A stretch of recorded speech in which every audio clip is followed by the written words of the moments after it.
Today is January 7th, 2025. I want to thank everyone who voted in the survey of your favorite episodes of 2024. I'll have the results soon. And now for today's guest, author Michael Easter. His Substack is called 2%. This is his third appearance on EconTalk. He was last here in October of 2023, talking about excess, moderation, and the scarcity brain. Michael, welcome back to EconTalk. Thanks for having me back, Russ. Our topic for today is based on an essay you wrote on your Substack, why minimalism doesn't work. So nominally, we're going to talk about minimalism, but inevitably, we're going to talk about a number of related topics and maybe some unrelated topics. Let's start with the definition. What is minimalism? I think minimalism is, I think it's a new thing in the grand scheme of time and space. I will say that. But I think it's a desire to get rid of as much stuff as you can to sort of create an aesthetic in the world you live in where you have less. And you're really trying to pare down items to those that you think, I'll use the term from a popular minimalist, spark joy.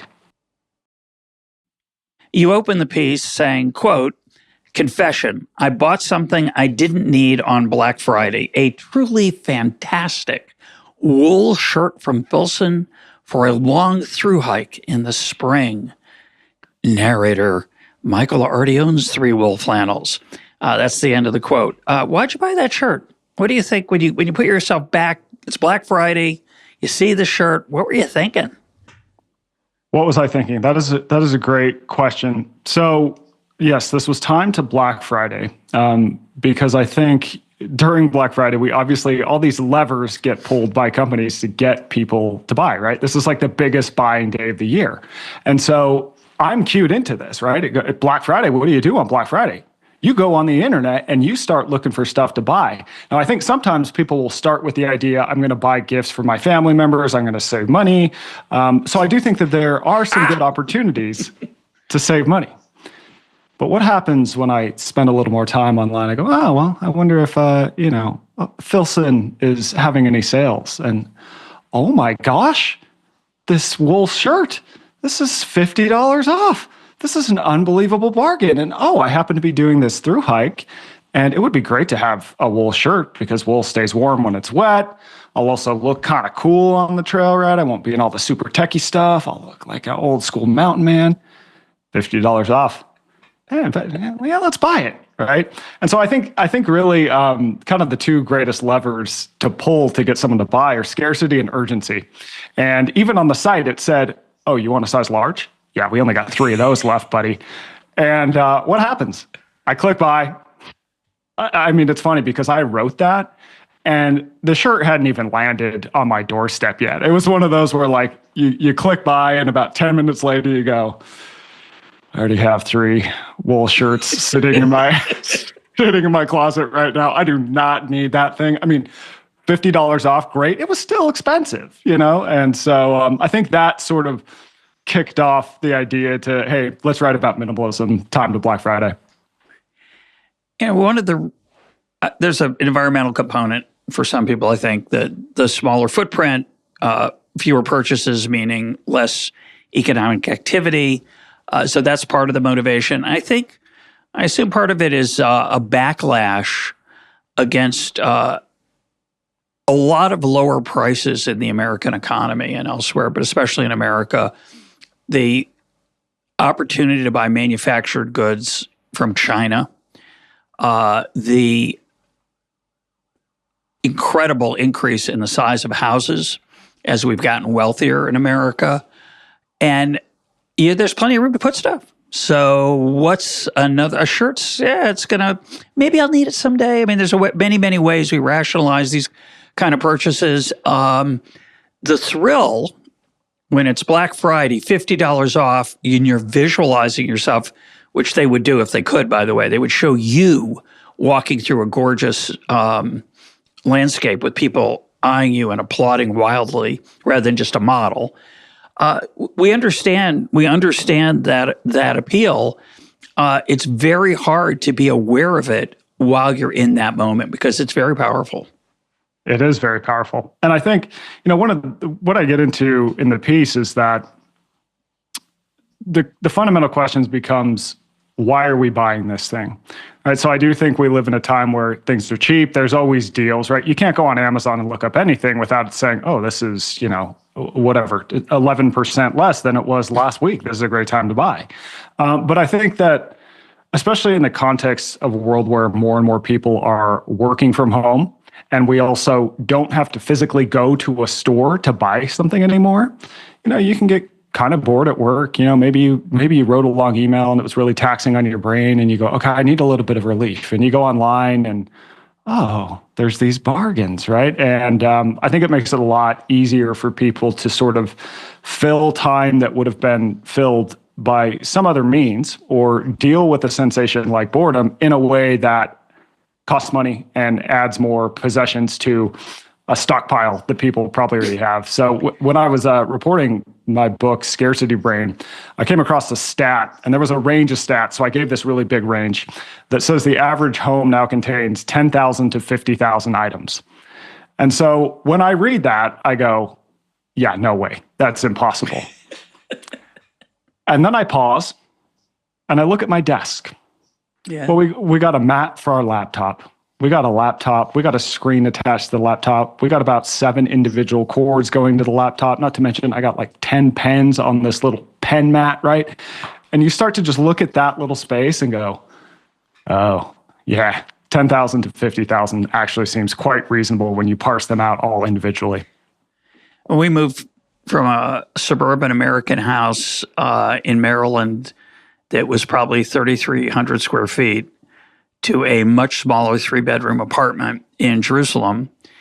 And we got a feel for how much stuff we had, because we knew there wouldn't be room for it. We didn't know where we were going to live. We didn't know how big it would be. We just assumed we'd have room for less. And we also took it as a chance to reduce the amount of stuff we have. What's strange for me is that when I go back to America now, there's 2 things that I find jarring, among others. But one is, I walk into people's houses, they're filled with stuff. It's everywhere. Nobody has an empty counter. Nobody has a counter with 3 things on it. They all have a counter with 30 things on it. The other thing that's strange is that there's a mountain, and I'm not kidding, a mountain of packages that arrives every day in a lot of our friends' houses. They're lovely people, by the way. I'm not talking about you, if you're listening, the one that doesn't, is nice. But there are others who have these, they order from Amazon every day. And I realized, oh, we used to do that all the time. And part of it is you say to yourself, well, it's more convenient. I save travel time, actually, and money because it's cheap. But the total impact is quite significant. Yeah, absolutely. I mean, I think people are definitely buying more things today. And I do think that the pandemic sort of kicked off more impulse buying. So a lot of the stats say that impulse buying spiked. People, and there became a lot higher demand for these items that I don't think people were quite as interested in the past. One of those reasons might be that all of a sudden people had more income because they weren't out spending. So for example, like a case study that I love for 2 reasons is the luxury watch market. So the luxury watch market during the pandemic had this unbelievable heyday. So for example, if you could get a Rolex GMT from a dealer, now granted, you couldn't, but let's say you were the one guy that was able to pull the string and get that. That watch is, say, $10,000. You could immediately flip that online for $40,000 and someone would buy it. Second part of that is Rolex. It tells the time the exact same as a Timex. So why am I buying a Rolex? Well, it's because items, and I think that this is not new at all, items can give people status. And so, you don't buy a Rolex to know what time it is. You buy a Rolex so the person that you see in the world knows you bought a Rolex, and that says something about you. But of course, during the pandemic, and we'll talk a little bit about that in a minute, there were a lot of things that went up in purchase volume that, not surprising. Bird feeders. People were home a lot more. They wanted to look out the window. They were stuck looking out the window because they couldn't go anywhere else. Jigsaw puzzles, flour, bread making equipment. A lot of people started baking bread, and much of that, by the way, I think was very beautiful. But your point is that the pandemic illustrated, this is the craziest thing. The pandemic, hoarding helped us understand that hoarding and minimalism are, you call it, two sides of the same coin. Explain. So hoarding is you're buying and accumulating all these items and you're not getting rid of them. Okay. Minimalism is you are buying less and you are getting rid of items. Now you have to ask, okay, well, why would someone do that in the first place? I talked to this researcher whose name is Stephanie Preston, and she's looked at hoarding as a behavior for her entire career. She's at the University of Michigan, I believe. She's great. And she said that both of these acts, the underlying reason why people do these two things, whether it's hoarding, whether it's minimalism, is that they give people a sense of control. So for a hoarder, your relation to your possessions is, I need to get more and I can't get rid of things because I might need that. And that stresses you out. Well, what if something comes up in my life and I need that second mixer, right? What if we have a party and I need to bake a lot of stuff? I definitely need 2 mixers. I can't get rid of that. Minimalists, on the other hand, they find a sense of control in paring down, because having too much stuff, it stresses them out. If I can just get the perfect items and have the perfect low level amount of them where I'm using everything specifically, it is there for a very important reason. I'm going to have less. I'm not going to have much around my house. I'll feel so much better. And that also gives people a sense of control and less stress. So really, these are two sides of the exact same coin in using possessions to find a sense of control, to sort of build an identity around. But one final point about minimalism too is that although the underlying sort of the reason for it is we're going to relate to our possessions in a certain way. Well, your possessions are still possessing you because now you've built your identity around having less, right? Like we're still obsessed about our possessions here. That's a great insight. But your point, or maybe it's Stephanie Preston's, it's so interesting to me, is that the pandemic, which now seems to be about, that was in the previous century, or maybe it was the 19th century, I can't remember, it was a very long time ago in human years. It was very anxiety producing. First of all, a lot of people started to realize they were mortal. You could die. They were very anxious about not getting COVID. And in particular, for me at least, some of that anxiety was, when's this going to be over? When can I go back to my, quote, normal life? We have some of that here in Israel, quite a bit of it, actually. In fact, being here in the middle of a war is very COVID-y in the sense that, well, it's going to end soon, right? And then it doesn't. And you're jarred by that. And then you have trouble dealing with the fact that actually you have no idea when it's going to end. I think back a lot on what it must have been like to live in London or Berlin in World War II, where, it's 1940 in London. You must think, well, how much longer could this thing last? Or the Civil War, which, it'll only take about a week or two. So after 2 years, you have to start to confront the reality that it's going to go a little longer maybe than we thought. And this idea that you cope with that anxiety, and I think of it as especially in the early days of the war, as a lead overcoat. You don't even know you're wearing it. Just you're weighted down. And one way to cope with that is stuff. And what's fascinating about this insight is that there's 2 ways to use stuff to reduce uncertainty and stress. One's to get more of it, one's to get less. And that is not intuitive. It's a deep insight.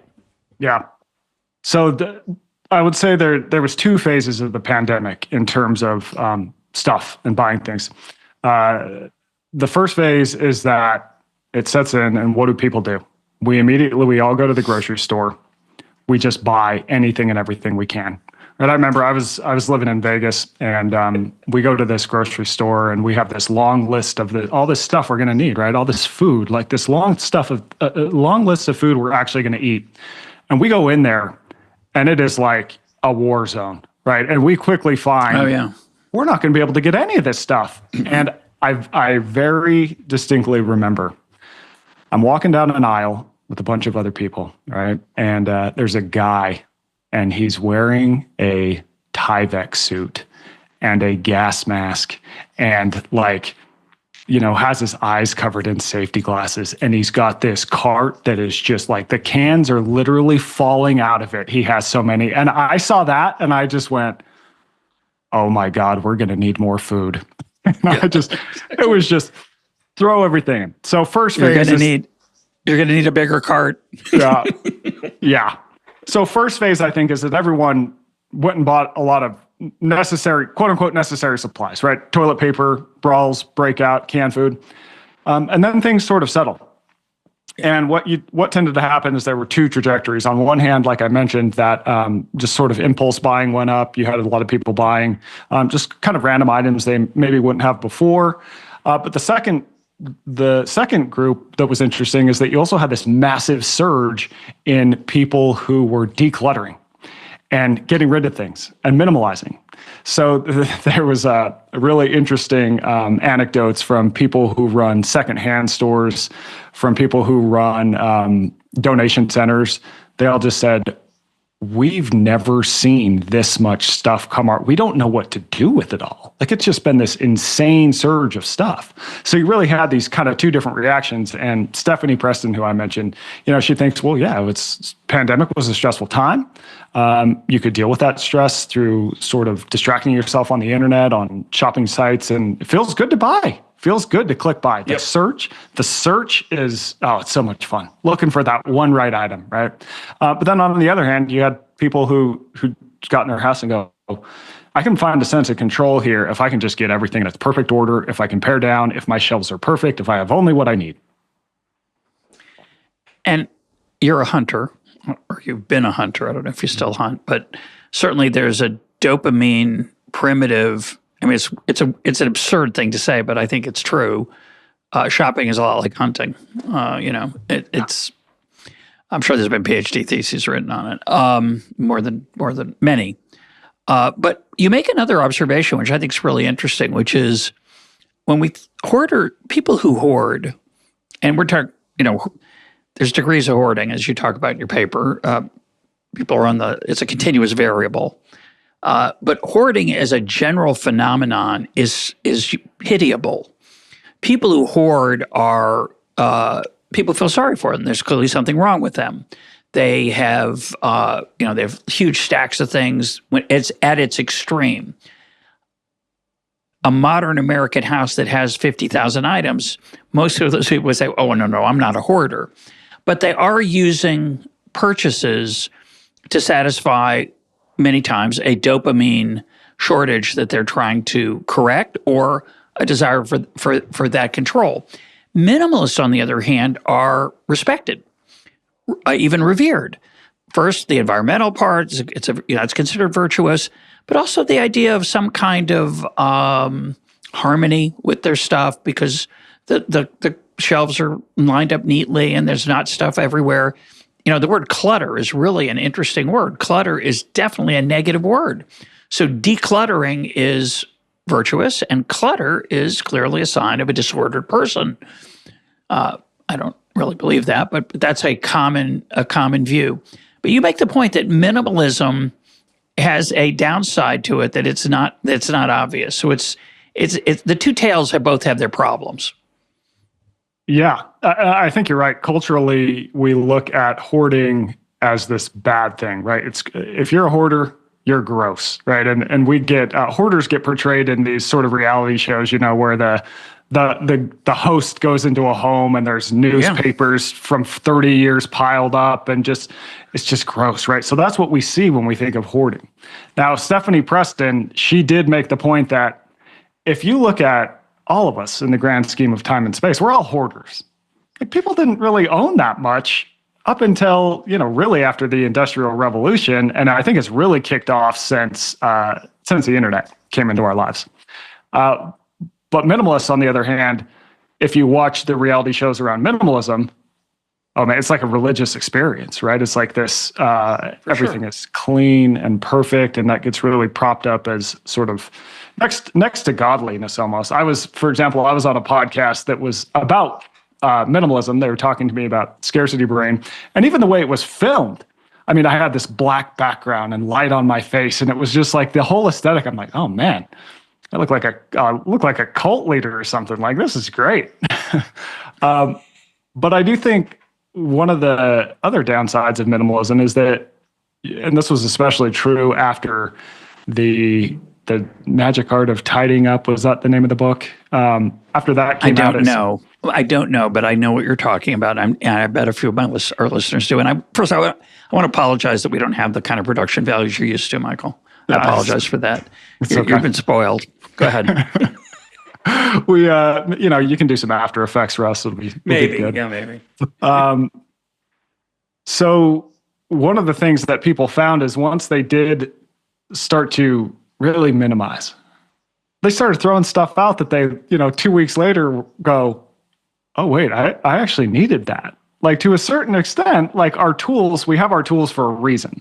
So one of the things that I write about in my newsletter, and I had this in the book Scarcity Brain too, is like, how do you frame purchases? Now, my way is, I think of things as gear, not stuff. So by putting it through that sort of framework, it works for me. I can think, okay, gear is an item that I am using to achieve some higher purpose. It's going to help me do my job better. It's going to get me out in the world and give me these experiences that sort of elevate my life as a whole, whereas stuff is kind of like, here's this thing I have that I'm not really using for the sake of it. It doesn't really get used. It felt good as I was searching for it, sure, but once I got it, it was kind of, the thrill is gone. It didn't add to my life after the fact using it. But I derailed you. I apologize with my bad joke about production values. I think what's interesting about the revering of minimalism, or the religious component of it, I would call it a spiritual kind of, maybe is a better word, is that I'm sure there's some people who do it for all kinds of reasons that are admirable, but the psychological reason that Stephanie Preston is talking about and that we're talking about of control, it suggests that your urge to be minimalist is a way of covering up an underlying problem. And if you're not careful, you will blind yourself to that challenge. And the real challenge is not accumulation, it's accepting that life is unpredictable and you've got to live with uncertainty. Yeah, spot on. I do think that, she would argue, and I think this is true, that life is complicated. It's really complex. Comes with a lot of tough feelings. And having to ask these sort of bigger underlying questions is tough, and people find ways to deal with that through a variety of ways. Some people buy a bunch of stuff. I live in Las Vegas. Some people gamble. Some people drink. But some people, they find the control and a little bit of certainty in that uncertainty by minimizing, by finding the perfect number of items and getting everything in their house orderly. And this was actually really, as I was reporting this, it was really interesting for me, because I would say that in terms of a spectrum, my wife and I are on different sides. I'm a little more likely to have stuff out around the house, and stuff will be out a little more disorganized. And my wife keeps our home like a museum, and I'm like, and if I leave something out, it's like, why are you leaving this thing out? What are you doing? And I'm like, and my reaction is, what do you care? It's just sitting there. It's like, it's not dirty, But for her, she goes, no, I get stressed out when there is stuff all over the house. Like, it just stresses me out. And so when I spoke to Stephanie Preston, it was just this, like, a little bit of light bulb went off. Like, oh, okay, I see. Like, I feel like I might need something at some point. So, like, let's keep it out, right? I have all these different reasons. But for my wife, that's like a panic attack, right? We don't want all this crap all over the house. And so it sort of helped me understand some of these underlying reasons we behave the way we do with possessions. So I probably have a variety of different clutter problems. You can't see my desk. My main desk is over there, and it doesn't look so good. But I think I have an issue with books. It's interesting. I like to leave my books out and I like to read multiple books at a time. And I like to have books I'm hoping to read soon out as well. And I defend myself, perhaps irrationally, by saying, if I put them away, I won't see them. And then I'll forget about them. And that creates anxiety for me, by the way. And so what I'm going to do, and the obvious solution to that is, well, you could just have a dedicated shelf called books I'm going to read soon. And there's something about that doesn't work for me. I like to see them out, either on the coffee table. I pile them up a little bit, not too high, not scary high, on the arms of the couch. And that way they're there for me. They're ready. I can get right at them whenever I need to. And I suspect that's, maybe people have different things that are like that. Yeah. I definitely agree. And I think in terms of how it relates to these ideas of having a lot of stuff or keeping a low amount of stuff is if you have more items, in theory, so I think evolutionarily it probably made sense to have more tools rather than less for most of time, right? If you have more tools, tools can help you survive, right? You might need an extra bow or spear, or whatever it might be. So I think that we're wired to accumulate more rather than less in the grand scheme of time and space, because that gives us certainty. Okay, I can use this thing to survive. Now, applied to today, I think that a lot of people still feel that, where it's like, well, don't throw that thing away because you might need it. And if something comes up, there's this underlying uncertainty, well, that could help you. But I also think that the flip side of that is having too much can also be constraining. And so some people maybe feel more like they can cope with uncertainty if they're more free. So I'll give you a great example of this. My first boss, when I was in the magazine industry, one of his first pieces of advice was, never keep more items in your desk than you can fit into a single box, because if you get canned, you don't want to have to be coming back into this office to get a bunch of stuff. So literally this guy, and he'd been at the magazine for years. That's so heartwarming. That is so heartwarming. Right. Well, let me tell you what, that's a man who works in journalism in the modern times right there. Yeah. But yeah, so his whole thing was like his office was totally Spartan, and it was really just for that day. So he could feel like, okay, when the day comes, I just pack my stuff and I'm out of here. Like that just gave him relief. If he had too much stuff in the office, it would be, I'm going to have to make multiple trips. Everyone's going to see me. But I think that's kind of a metaphor for a lot of people who get really down the minimalism rabbit hole. If I have little stuff, I can go at any time and I'm good to go. What's fascinating about this moment is we're rich enough to be minimalist, right? Mm-hmm. Minimalism, you alluded to this before implicitly. Minimalism is the essence of human history. It's true we'd like to have a lot of tools, but most of the time we couldn't. We would have been thrilled to have a closet full of clothes, but we didn't. We had a shirt, a pair of pants, one pair of shoes would be like, in some parts of, many parts of human history, and even sadly some people today, that's a fabulous achievement. The idea that people might have 30 or 40 it would be literally unimaginable. And so in a way, clutter, hoarding, and so on are a first world problem.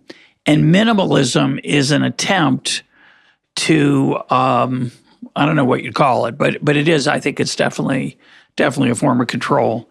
You know, when you're talking about your boss, I was thinking about your desk in that job, and you probably had a desk and have a desk like this at home. I'm sure many listeners do.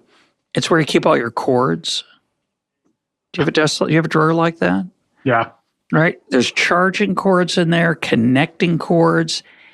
They're totally useless. Now you say to yourself, like you said, I might need some of these one day. First of all, there's 80 of them in there. They're all tangled together in a hopeless way. So if you actually need one, I realized at one point, I'm just going to buy a new one. The idea that I'm going to find it in there, I'm going to spend an hour going through there. So I think that's the example again in my life where I can feel that, but I think that's extremely common. Oh, yeah, absolutely. It's funny you say that because I had to plug something in with a strange cord the other day, and I keep all my cords in this case, and it's just this rat's nest, this big Yes. ball. And it took me at least 10 minutes to go, is this the end for the one? And then you're detangling it. Yeah, to your point, though, one fun little stat that I came across is that Martha Washington, who would be, this is the first lady. She's got to be wealthy. She owned 15 outfits. The average person today owns more than 105 pieces of clothes in their closet. Now, if you watch something like any of the housewife franchises, you will know they own 500 different items of clothes. And what's interesting too is that when you look at how often people wear stuff, like half of the stuff in the closet, people only wear once a year, if that. And we tend to return to wearing the same things kind of over and over and over. But we have all these different clothes because you might wear that one day. I mean, if I went in my closet right now, I could tell you there's items in there that I haven't worn in 2 years. But I go, well, it was kind of nice. It was kind of expensive. Might as well just keep it in here. So I think that has really been a big change in time where it really wasn't until the 20th century that people started buying things, just accumulating items, right? And I think it started with the rich. The rich could use that as a sort of flex to go, hey, I have money. Look, I'm wearing something different than I did yesterday. Look at that. And people go, oh my God, wow, that person must have piles of money.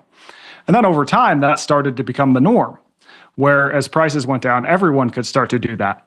And then I think that what tends to happen is that once that becomes the norm, you have a pushback. So now the wealthy have to go, well, what the hell do we do now? They're wearing a different outfit every day too. Yeah. And then you get sort of a tip into minimalism, because I will say if you look at minimalism, it does tend to be people who are in wealthier economic classes that get into it. And the way that it is often played out in terms of how it functions, it's not just removing things, it's also buying the right things. And so you'll go to sort of minimalism sites and it's, you only need one pen. And the pen you should have is this beautiful, sleek, minimalist. And by the way, it's $79. And so that becomes its sort of own, it's just sort of this cycle of, okay, the wealthy adopt this thing, but now everyone can do it. So now how do we set ourselves apart status-wise with our items? So now we got to figure out a new way. And it's kind of like the cycle continues over time. Well, the status thing is a nice insight. A friend of mine observed once that the number of keys you carry is inversely related to your wealth and status. That's so interesting. the janitor's got this ring with 70, 80, 100 keys, right? The richest people have no keys. It's not like they have fewer. They have none, right? They have a doorbell at their house. There's no reason, they never have to lock their house. They never have to get into their house because they have 24-hour door service. And all of a sudden, having a key must have been a big deal at some point in human history. It's like, I have a door. I have a house with a door, starters. Secondly, it's so secure, I can close it and no one else can come in. That was a huge breakthrough in human well-being. But after a while, everybody had one, like you said. So actually, it goes the other way. Yeah, and what you want to show is you have fewer keys. It's not, it's no big deal. Yeah. And with how inexpensive things have become relatively, I mean, I think that's a good thing overall. Right? Absolutely. More people have more access to things. Another thing that I came upon that was fascinating is it used to take people who would make nails. I don't know if there's a special word to describe that job, but people who would make construction nails. It would take about 15 minutes to make a nail. Well, now modern machines can make 60 nails in about 1 minute. Right. And so nails were so in demand and so expensive that there used to be arsonists who would go around burning buildings so they could then steal the nails. And now it's like, I can go online to homedepot.com and buy 100 of them for probably like $5, right? I mean, it's just the way that items we have so much more and it's also much cheaper, which is great in the grand scheme of time and space, but I do think, it can lead to some interesting side effects in terms of now we just buy and buy and buy because it's much easier to do so, and that can come with some downsides. I want to come back to this underlying issue of control. Recognizing it is a huge step forward. Recognizing the things you do in your life so that you can feel like you're in control is the beginning of wisdom, of making some progress. So if you are a hoarder or a minimalist, and this strikes you as these observations that we've been making hit home, that's a chance for you to start thinking about, maybe there's another way I can cope with this. There are many ways to cope with it. There's meditation, there's religion, there's therapy, there's reading a good book, there's drinking a nice cup of tea and having a ritual around it. There's many, many ways to cope with the fact that life is sometimes hard to deal with because it's uncertain. But I think these insights about that we use our stuff as a way to do that is it's an innovative thought for many people, I suspect. Yeah, and I think when it comes to the uncertainty and control thing, I have various things that I do to try and gain control. But I think something that I've learned over time through a lot of my reporting, which I go into a lot of different countries, not always places that are friendly or safe, a lot of places that are off the grid. I've also discovered that if I'm in complete control, it's not as interesting. What is an adventure, but I don't know what's going to happen, but I'm going to walk into this thing no matter what. And that's what ultimately makes life interesting, is ceding control and being willing to roll with the punches and figure things out. So in my writing, I have this motto I always tell myself: no problem, no story. Right? I'm there to get a story. And if I show up to a country and, the fixer has figured everything out perfectly for me, I get from point A to B perfectly, everything goes great. Yeah, I get my information, but it's not that interesting of a story. Like, I need to be out of control and have things go a little bit off the rails, be a little bit unpredictable. Yeah. I need to cede control and just kind of go with it. And, it turns out the fixer was totally full of it. Well, that's kind of funny because now I have to adapt to the circumstances. And that ultimately leads to having stories, right? I mean, if we're talking right now about the times I've been in airports, I don't remember the times where I showed up super early. I remember the times where, they changed my gate and I had to pick up and I had to run it across the airport because I was at the wrong gate. I didn't get the update. And then I sat down in my chair and I was sweaty, and this old woman next to me thought I was a drug addict. And that led to, it's just like the craziness and the unpredictability is ultimately, I think, the times that we remember. And so remembering that there's always sort of a little bit of an opportunity and a chance to learn and get a story out of being okay with ceding control sometimes, even though it's uncomfortable. But you were a journalist, so getting a story is important professionally. But of course, in life, stories are often what are a reward for many, many things we go through, good and bad. Now, in your book, The Comfort Crisis, you talk about the importance of getting out into the real world, the physical world, doing physically demanding things. You talk about challenges that may be insurmountable, but won't kill you if you try to surmount them, which is, Japanese word is misogi. Misogi. And I'm curious, you've done a bunch. I think you did one recently. You wrote about it. Some of that is just the overcoming of challenge, hardship, struggle. You're tired, you keep going. That can be very rewarding. In your experience, though, how much of it is that adventure part, that something happened unexpected that was later memorable? I think that's a huge driver for me personally, and I'll say I also see it in others. So I think one of the reasons that people tend to find nature so rewarding and fulfilling in one way is that it's very unpredictable. Right? You can't control everything. you're exposed to the elements. You can't control the weather. You don't know if you might come upon some wildlife. You don't know, does the trail just keep climbing? Do I just have to keep hiking upward? Like the other day, I was out in the desert, and I live near the desert in Las Vegas, and kind of doing my thing, walking, hiking, and I hear this little rustle, and I look over, and there's these two coyotes, and they're like walking right past me, 10 feet away, and they just and they stop, and they look at me, and I look at them, just kind of nod, and they go on their way. I'm going to remember those coyotes for the rest of my life, right? It was this totally unpredictable thing that sort of just happened to insert itself, and I'm always going to remember it because I got out in the real world, and things happen out there. And I see it in others. We did this, I did this Misogi event in Costa Rica with a group of people. We took them out and led them on a Misogi. And the big value proposition is, we spend couple days talking about philosophy, theory, doing some training. And then we have this big event on day 3. And we didn't tell them anything. We did not tell them a thing. And we had this guy he's a doctor. He went to Hopkins, did a lot of stuff in government policy. Like, this guy is dialed. And he just gets to the start of it. And I go, okay, we're going to start hiking. And he grabs me. He goes, how far are we going to hike?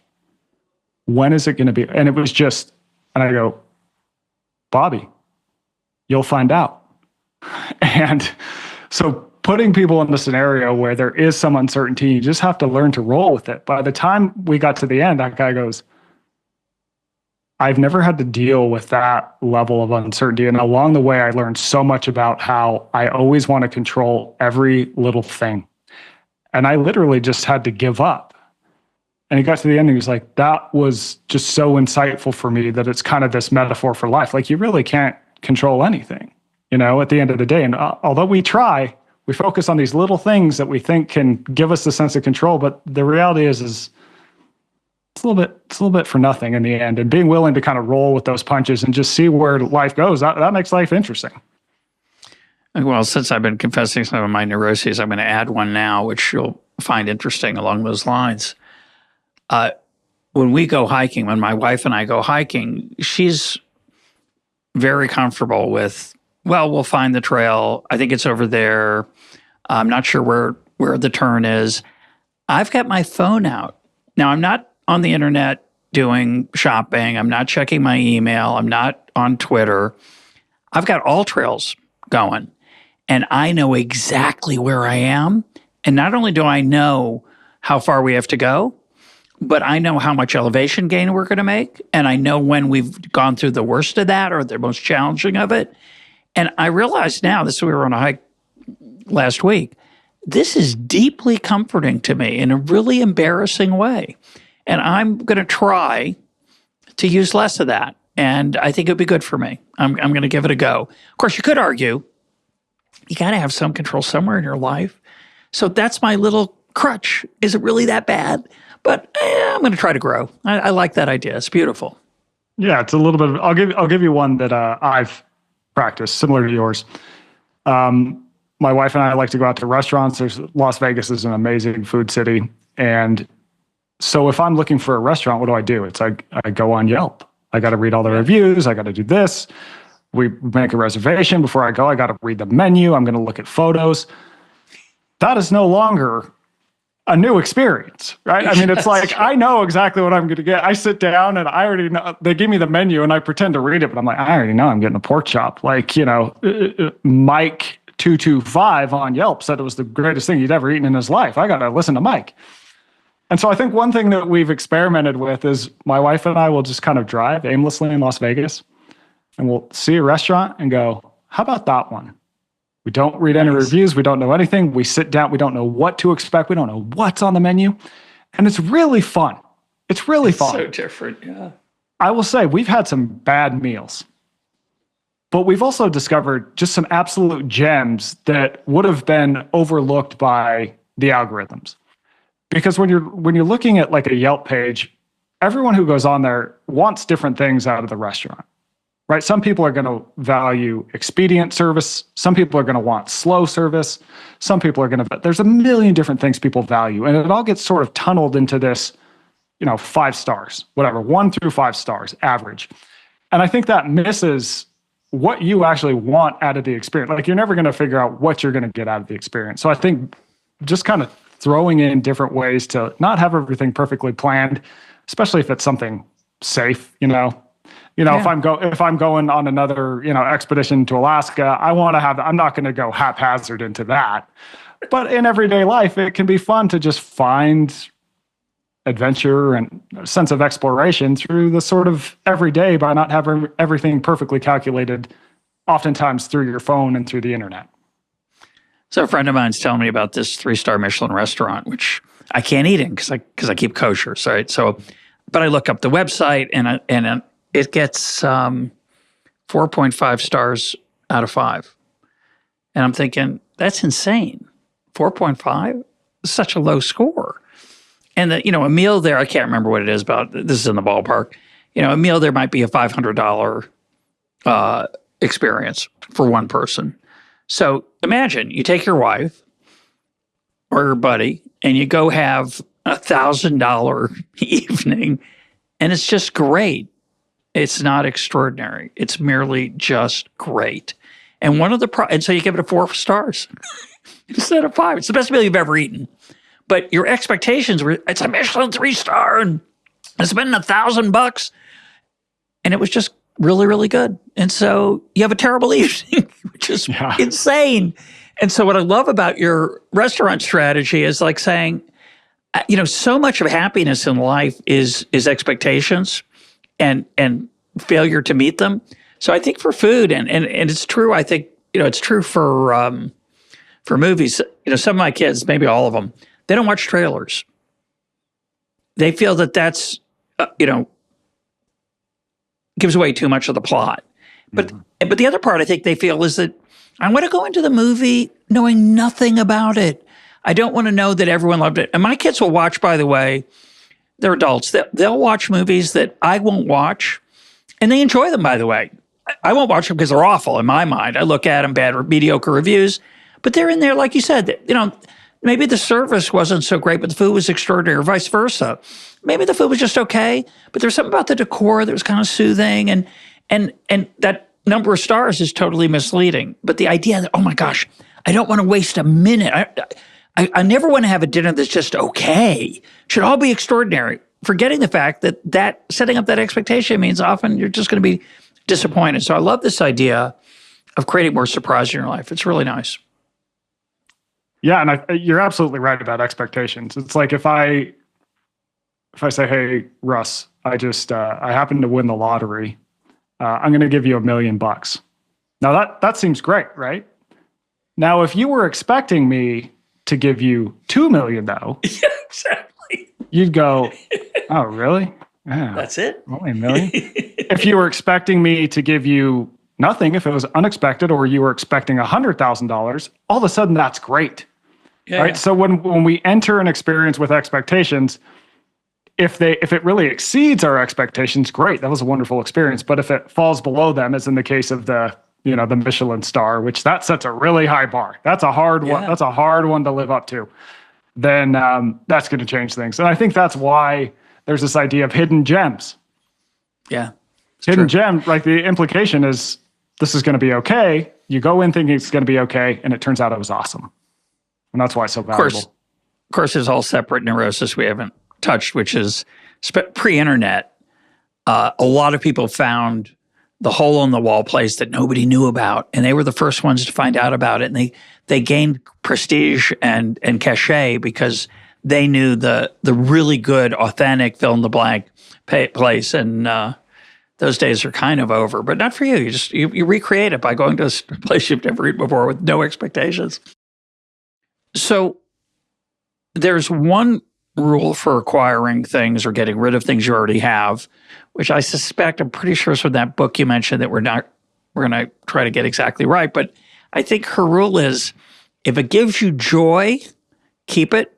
But if it doesn't give you joy, give it away, sell it, throw it away, whatever it is.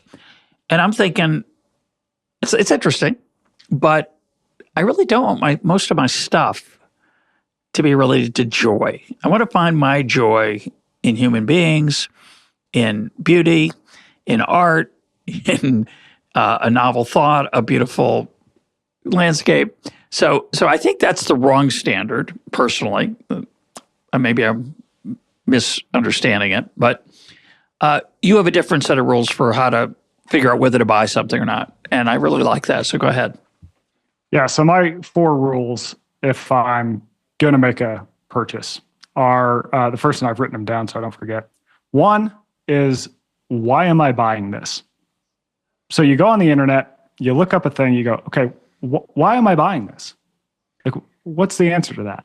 Number 2, is it possible that I am bored or I am stressed?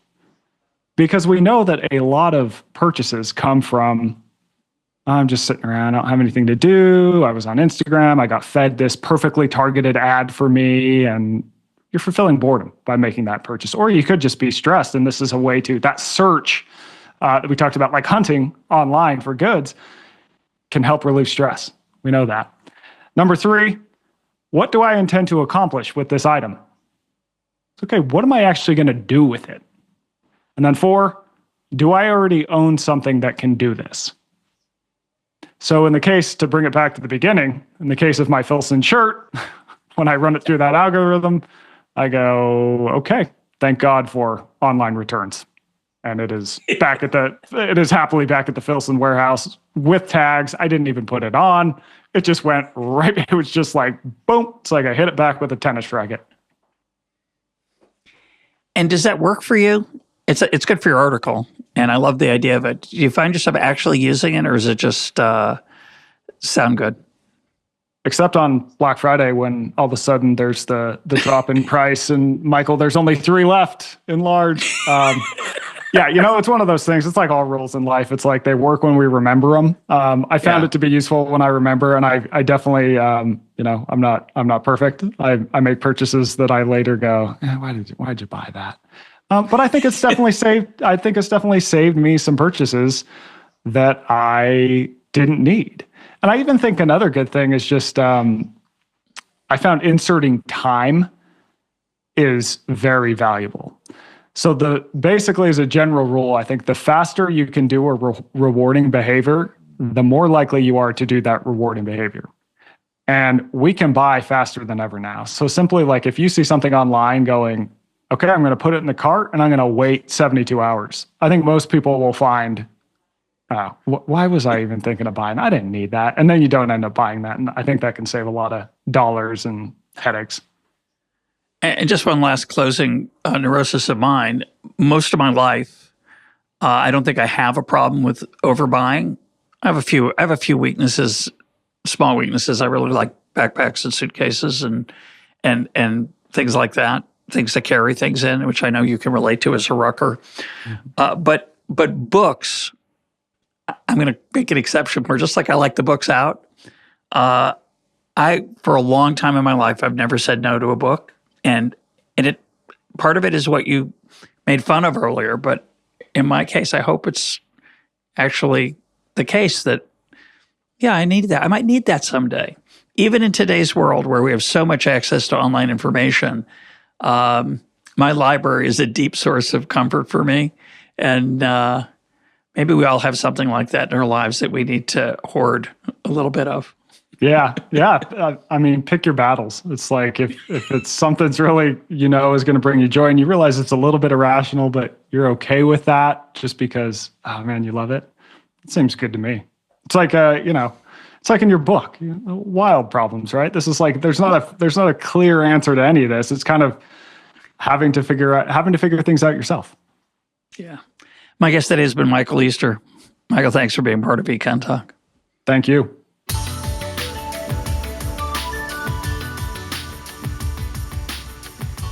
This is EconTalk, part of the Library of Economics and Liberty. For more EconTalk, go to econtalk.org, where you can also comment on today's podcast and find links and readings related to today's conversation.